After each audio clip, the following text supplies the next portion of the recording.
This is Hino's Sport, bringing you that heat and that fire. All right, guys, let's talk about three topics that I want to talk about in terms of boxing. First and foremost, let's talk about Andy Ruiz. This is what people need to understand. Andy Ruiz Jr.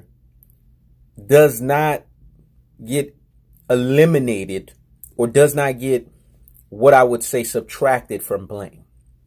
He is the sole proprietor of the blame that's associated with Manny Robles being fired.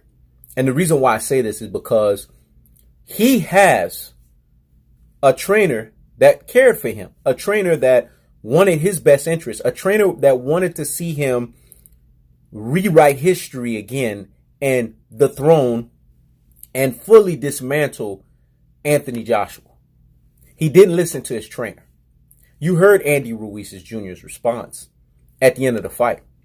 I overate and I overparty. Let me say it again. I overate and I overparty. I just had way too much fun. I didn't listen to my father. I didn't listen to my trainer. I didn't listen to anyone. So the person who gets the biggest blame is Andy Ruiz. There's no excusing that.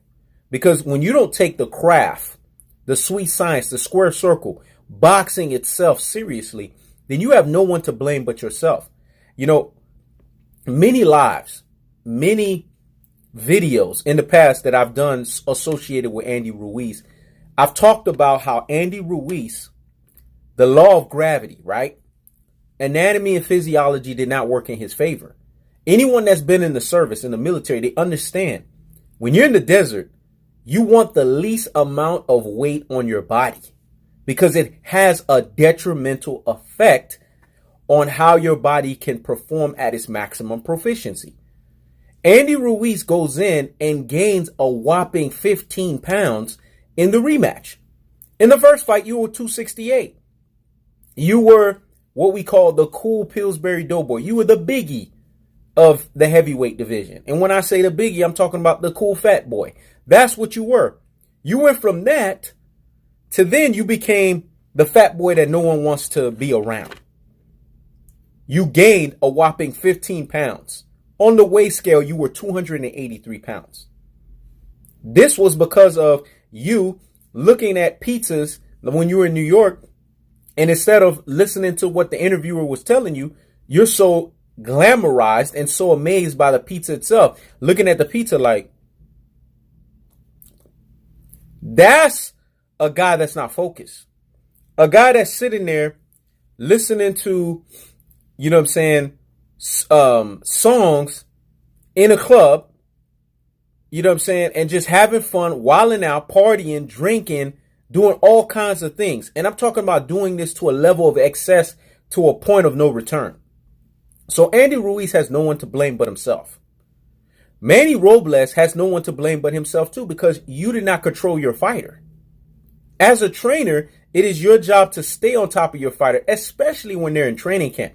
We can't be hearing in training camp that Andy Ruiz is having moments where he's partying while he's in training camp. What did they do that at, man? Who raised Andy Ruiz to do that? See, and this is the stuff that people need to talk about. So again, now we have reverse bias, aka detractors, aka panderers that are sitting here and now putting blame on Al Haymon. Al Haymon, as the advisor that he is, if you allow him to step in, he's going to make the decision that you're not willing to make. Let me say it again. He's going to make the decision that you're not willing to make. And the decision he made was it made sense for all parties alike to fire Manny Robles. I'm sure Al Haymon didn't just do this. I'm sure there was conversations with Andy Ruiz Jr. and Andy Ruiz Sr. But you heard the father himself. He's not excoriated from blame. Nobody wanted to take accountability. So when you have a shrewd businessman to the level of Al Haymon that understands that Andy Ruiz has potential of epic proportions and epic magnitudes, and he squanders it because of the fact that he wants to overeat and party, like when LL Cool J got on him, or Manny Robles, a trainer that didn't understand that, hey, hold up, we need to make sure that this guy does not become the Mexican 2.0 variation of Buster Douglas. We need to make sure that this guy's fine. We need to make sure that this guy's psyche is good to go. That's on him. So you being fired as a trainer, that's what you deserve. You know, there's such a terminology in life. It comes from the good book. There's no book on the planet that's greater than this book. It's called the Bible, right? Because that's what's good for me. Let me say it again. The Bible, because that's what's good for me. It tells you you reap what you sow. So whatever you put into something, that's what you're going to get back into it. So if your effort of over partying and overeating is the fruit that you bear, then when you step into the ring and you get outboxed via Anthony Joshua, who gave you a poor man's rendition or a homeless rendition of a Klitschko stance, that's on you. Klitschko's style is tailor-made to be beat. If Tyson Fury can beat a Klitschko style by using pressure and by not allowing that style to have extension, because you have to squander it, right? Andy Ruiz has all of the prerequisites and skill sets to do this. But he didn't realize that Eddie Hearn was going to put him in a ring dimension that was damn near 5 feet longer. And you didn't think that they had the intel knowing that this guy was overeating and over partying. So Eddie Hearn was like, yeah, there's no rules in Saudi Arabia, so let's put him in a bigger ring. We know he's going to come on the weight scale heavier. And that's what happened. So Andy Ruiz is his own blame. Manny Robles, I don't feel sorry for you. You got fired. It is what it is. You couldn't control your fighter. But Andy Ruiz Sr. needs to be demoted. He no longer needs to be Andy Ruiz Jr.'s manager. And just like Al Haymon was able to make the defining move in firing Manny Robles, Al Haymon should also be able to make that defining move and say, you know what? Andy Ruiz Sr., you're not in the best interest of your son. So we're going to have to excoriate you from the situation. That's what needs to happen. Because it seems like these three are twiddling their thumbs, being a disgrace to the Mexican community fan base, as opposed to them showing that they would uphold to the Cholo style and represent not only their race, but represent the sport of boxing and represent the brand called PBC in ultimate fashion. They embarrassed Al Haymon. So Al Haymon had to make a decision to basically say, okay, since you can't govern yourselves, then I'm going to be unctioned with the authority to show you how to properly govern yourself. And that's what happened. And if you're sitting here blaming Al Haymon for making a shrewd business decision, then again, reverse bias, aka detractors, aka panders. You're what's wrong with the sport of boxing. Now let's get on to the next topic. Oscar De La Hoya is befooling you. He's bamboozling you. He's betwixing you and he's beguiling you. Here's the thing. You can't sit here and say that you offered a lucrative offer to Jermall Charlo when we don't even understand what the lucrative offer entails. Now you have reverse bias, aka detractors, aka panders, in the delusions of an ibuprofen Cinnamon Alvarez fanboy that wants to tell you that, oh, in boxing, promoters, they don't tell you the intricacies of deals. Then how do we know all the intricacies of Canelo Alvarez's $365 million DAZN deal? You see what I'm talking about? Don't let the brain full of mush and brainwashed dodo-headisms mess you up from the truth. The cold-hearted, unadulterated, and cutthroat truth is this. If you say that a fighter is getting a lucrative offer, we need to know what the intricacies of these offers are. If you see Jermall Charlo is not biting, that's because the first offer was nonsense. That is because the first offer was some paid to lose, wounded animal type of situation. It wasn't fair. Because when you fight a fighter of the epic proportions and the epic magnitudes of a Jermall Charlo, you're fighting a super fight. So if you're fighting a super fight, this means that you have a responsibility as the promoter to unenvelope all of the intricacies associated with the offer. Don't pick and choose and don't be selective with how you think the offer should be sliced or diced. Because at the end of the day, like I said, at minimum, Jermall Charlo deserves 40% because of the supply and the demand factor. It has nothing to do with his resume. It has everything to do with what the boxing fans, their climate of supply and demand and what they want. This is the biggest fight that they want at the middleweight division, even more so than Canelo Alvarez versus Demetrius Andrade. So if the demand is there, the supply is there, the demand is there, then offer the supplying. That's what Oscar De La Hoya needs to do. Don't lowball the fighter. So if Canelo Alvarez, because we know he doesn't get back end money because DAZN made sure that they do not give Canelo Alvarez any back-end money. He only just gets what he's supposed to get in the contract, which is anywhere between 32 to 33 million. Then pay Jermall Charlo what he's deserving of, which is 20 to 25.6 million. That's a 60 to 40 split ratio. If Jermall Charlo is not making that, then if it doesn't make dollars, it don't make sense. Let me say it again. If it doesn't make dollars, it don't make sense. That's the truth of the fact of the matter. Now let's talk about Demetrius Andrade. Oscar De La Hoya went as far as to tell you that Demetrius Andrade is a boring fighter. You guys have to understand what the terminology of boring fighter means in boxing. It means this.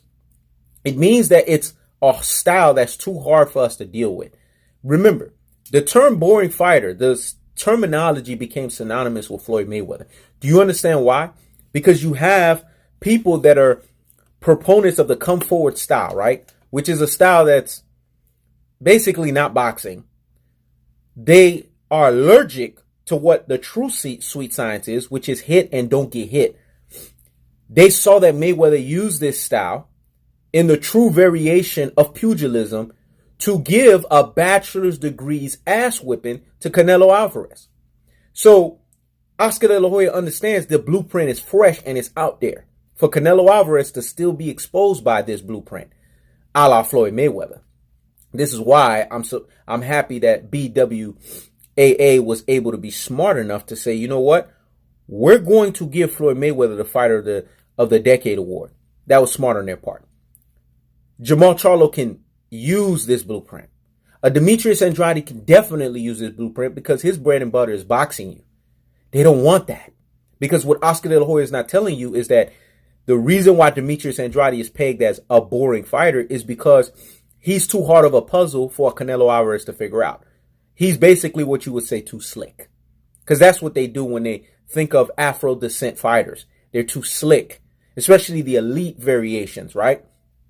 Oscar De La Hoya does not want Canelo Alvarez's cash bid status to be affected. Because what people don't understand in the bylaws of Canelo Alvarez's massive deal is this. And it's really simple.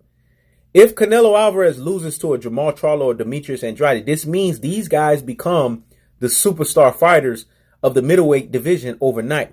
That means Canelo Alvarez's deal with DAZN becomes null and void. Let me say it again. Canelo Alvarez's deal becomes null and void. You know why?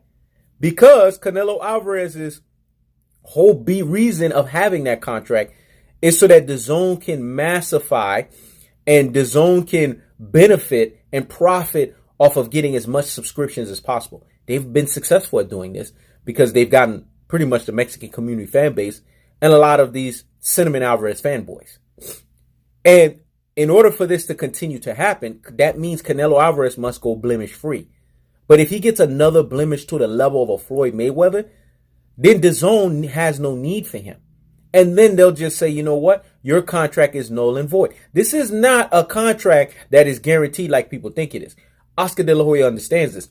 And this is why Oscar De La Hoya makes every effort, either through a low ball, unintricacy of the details associated with a lucrative offer, or terminology in terms of masterful dupery by saying he's a boring fighter, to make sure that Canelo Alvarez ducks these elite U.S. Afro descent fighters a la Jermall Charlo and a Demetrius Andrade. That's the truth of the fact of the matter. This is the cold-hearted, unadulterated, cutthroat truth. Anybody that's telling you any otherwise, they are reverse bias, aka detractors, aka panderers, and their job is to pander to you.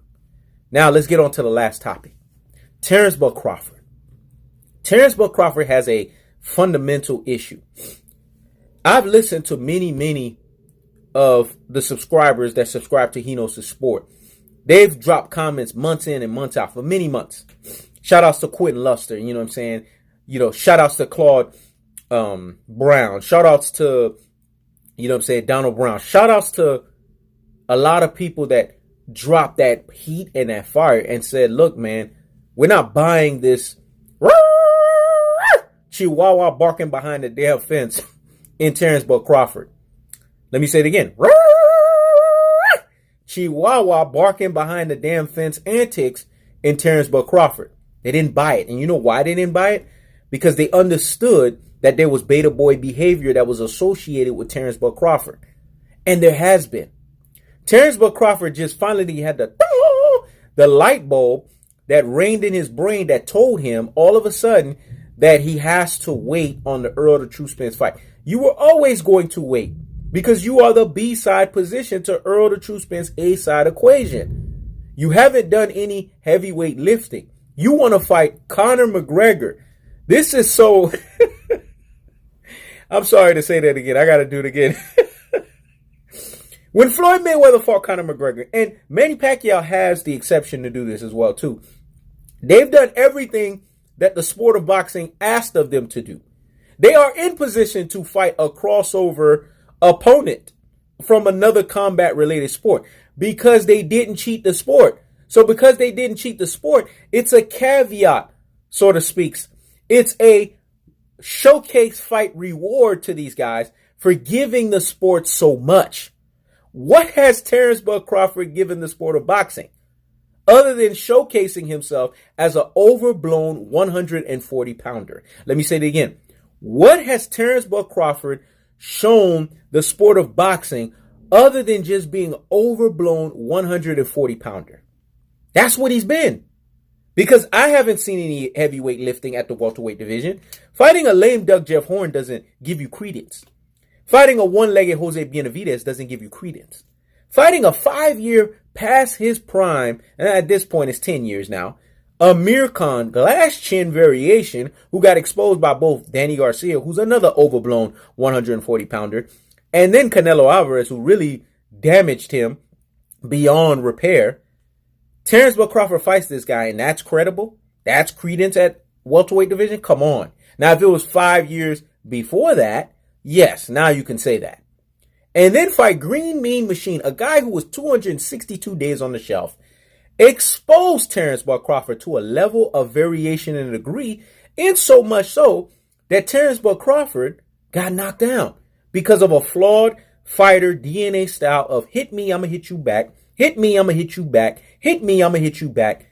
When you fight that way, you're allowing yourself to be exposed. This is a flawed keyword, operative word. Fighter DNA, meaning it's in his bloodline. So he can't get away from that. Now, the exposure from the Green Mean Machine fight shed a lot of light on Terence Bud Crawford. That a fighter of his magnitude and his epic proportions cannot deal with the likes of a Shawn Porter. This is why he's ducked Shawn Porter. This is why he wants no parts of a Shawn Porter. And this is why he does not want that free smoke from Shawn Porter.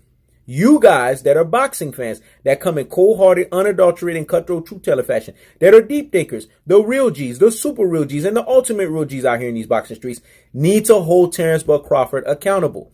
You can't be thinking about crossover fights because you haven't proven nothing. You need to be worried about these welterweights that's in the division that you supposedly are in. Fight real fighters. Build yourself up. Build your star power. Because let me tell you something. If Terence Bud Crawford does not build his star power up, I'm sorry to say this, folks, the Spence-Crawford fight won't happen. Because this will be Earl the True Spence's way of punishing him for doing this.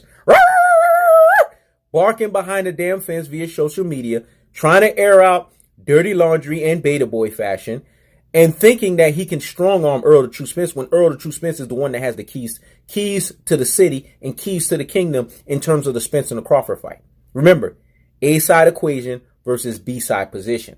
If Terence Bud Crawford wants to fight Earl the True Spence, get your butt in the ring with Shawn Porter. Stop ducking that free smoke. Stop ducking that fade. And you fight fans, because it's apparent that the reverse bias, aka detractors, aka panderers, are what's wrong with the sport of boxing. If you guys start holding people like Terence Bud Crawford accountable and say, look, you haven't done anything at the welterweight division, we need you to start doing some heavyweight lifting, then guess what? Terence Bud Crawford's going to show up, show out, step up, and do what he's supposed to do. It's really that simple, folks. So Terence Bud Crawford, you get the biggest what? Higgity hush of the damn day. Get your butt in the ring with Shawn Porter. Stop ducking that free smoke and stop ducking that fade. Get in there with the ultimate gatekeeper at the 147-pound division, and we will know where your truest and your most properest levels is leading up into the Spence fight. Now, we know you're not going to leave that fight battered and bruised, but at least we'll respect you for actually taking a true litmus test at 147. This is He Knows the Sport. Checking out.